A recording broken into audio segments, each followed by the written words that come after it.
ಯೋಗ ದಿನದ ಶುಭಾಶಯಗಳು. ವರ್ಲ್ಡ್ ಯೋಗ ಡೇಗೆ ಎಲ್ಲರಿಗೂ ಒಳ್ಳೆಯದಾಗಿ. ಆ್ಯಕ್ಚುಲಿ ನಾನು ಯೋಗನ 2008ಇಂದ ಶುರು ಮಾಡಿದ್ದು. ಆಗಲಿಂದನೂ ಯೋಗ ಮಾಡ್ತಾಯಿದ್ದೀನಿ. ತುಂಬ ಅಂದರೆ ಒಂದ್ಸರಿ ಯೋಗ ಬಂದು ಹೋದರೆ ಪೂರ್ತಿ ದಿವಸ ನಾವು ಆ್ಯಕ್ಟಿವ್ ಆಗಿರ್ತೀವಿ.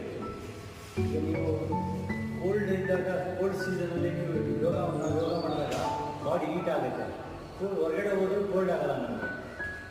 ಅದೇ ರೀತಿ ಹಾಟ್ ಸೀಸನಲ್ಲಿ ನಾವು ಯೋಗ ಮಾಡಿದಾಗ ಬಾಡಿನೂ ಹೀಟ್ ಆಗುತ್ತೆ, ಹೀಟ್ಗೂ ಎಫೆಕ್ಟ್ ಆಗಲ್ಲ. ಸೊ ಆ ರೀತಿ ನಾನು ಅಬ್ಸರ್ವ್ ಮಾಡ್ತಾಯಿದ್ದೀನಿ. ಆ್ಯಕ್ಚುಲಿ ನಾನು ಇವನ್ ಕೋಲ್ಡ್ ಸೀಸನಲ್ಲೂ ಸ್ವೆಟ್ರ್ ಹಾಕೊಳ್ಳಲ್ಲ. ಆದರೂ ಹಾಫ್ ಶರ್ಟು ಅಥವಾ ನನಗೇನು ಅನಿಸಲ್ಲ, ಕೋಲ್ಡ್ ಅನಿಸಲ್ಲ ಹೊರಗಡೆ ಹೋದರೆ. ಕೆಲವರೆಲ್ಲ ತುಂಬ ಕೋಲ್ಡ್ ಬಿಸಿ ಚಳಿ ಆಗುತ್ತೆ ಅಂತ ಹೇಳ್ತಾರೆ.